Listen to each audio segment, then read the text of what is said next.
for a close relationship that can last us to all the years of our life, no doubt can take the place of aces back to back. The study will admit that Mindy's cheesecake is the greatest cheesecake alive. Marlon Brando, the legendary Godfather, is not only known for his stellar acting but also for his raw, instinctive personality and deep contempt for societal norms. He once declared, "I don't hate Hollywood, I just hate the people who make it tacky." And among the A-listers, there were plenty who earned his scorn more than anyone else. Some were co-stars who drove him mad by just singing for money.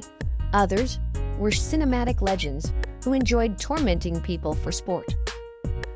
And then there was one particular person whom Brando hated to the core, the one he considered the embodiment of all things fake, frivolous, and merely a product of outdated Americana. So, who are the stars Brando utterly despised? Watch this entire video, because the last name will shock you. Frank Sinatra, the guy who just sings for money and flippant as a girl. The feud between Marlon Brando and Frank Sinatra is one of Hollywood's most notorious conflicts of the 1950s. A war between raw, instinctual art and polished perfection, between a strange beast and a perfect gentleman. Brando was the rebel born to break the mold, while Sinatra was the icon of absolute control and sheen.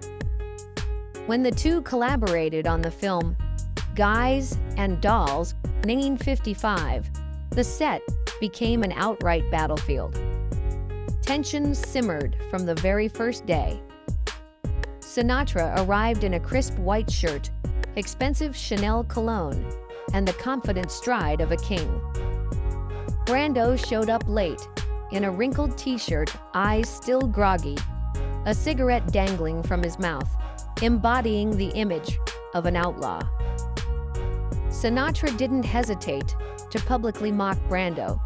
The self-important jerk pretends to be deep, just mumbles and whispers to look artistic. Brando retaliated with contempt. He only knows how to act cool and is as flippant as a woman, and the set was perpetually on edge, waiting for an explosion. In one scene, Sinatra actually spat in front of Brando, a deeply humiliating act. Brando simply tilted his head, subtly wiped his shoe, and quietly retorted, "Thank you. At least you showed me the trash inside you." But the war escalated.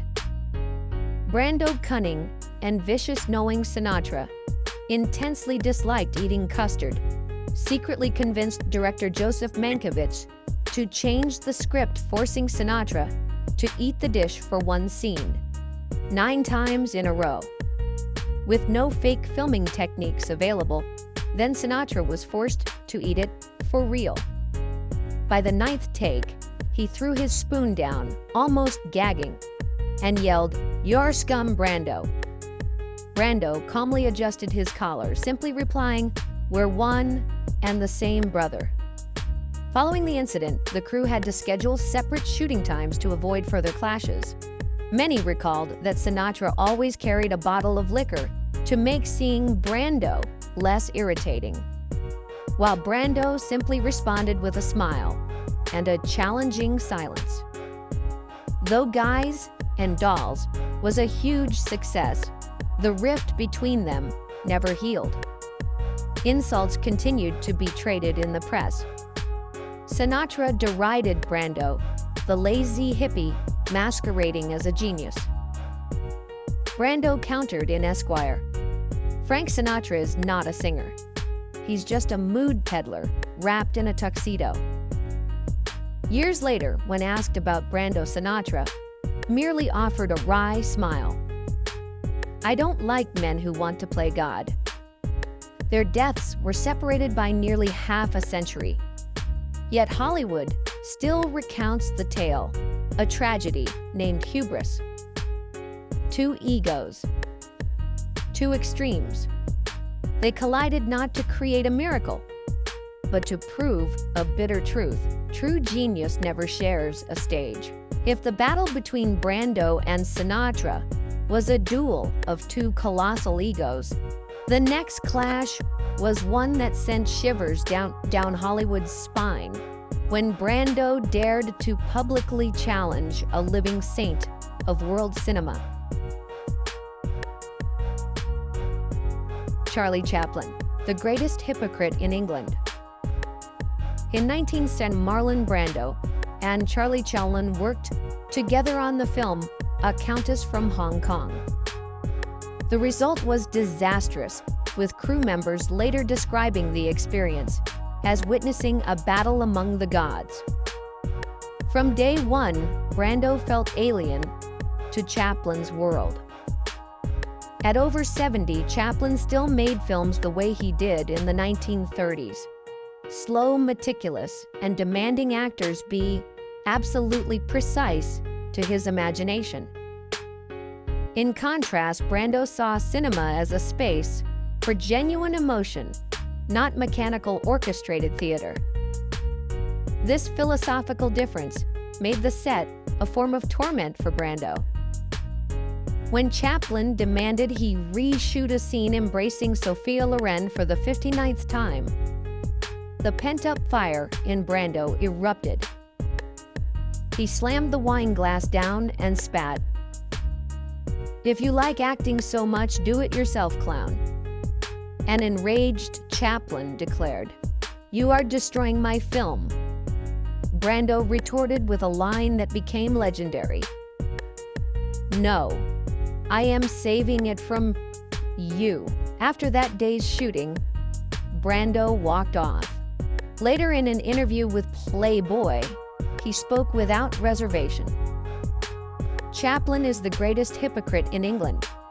He talks about humanity and compassion, but he treats people like garbage aunts.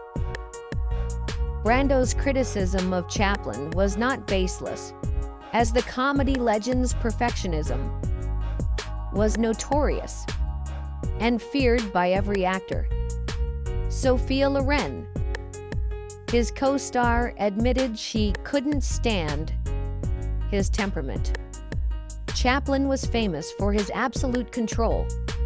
He once made an extra reshoot a scene 120 times, simply because he didn't feel the light in their eyes had the right emotion. But that was just the surface. According to crew members, Chaplin obsessively controlled everything, allowing no changes to a single word of dialogue. Every action had to follow his counting. 1, 2, 3, head up. 4, smile. 5, glance. If anyone missed a beat, he'd yell, "Cut again."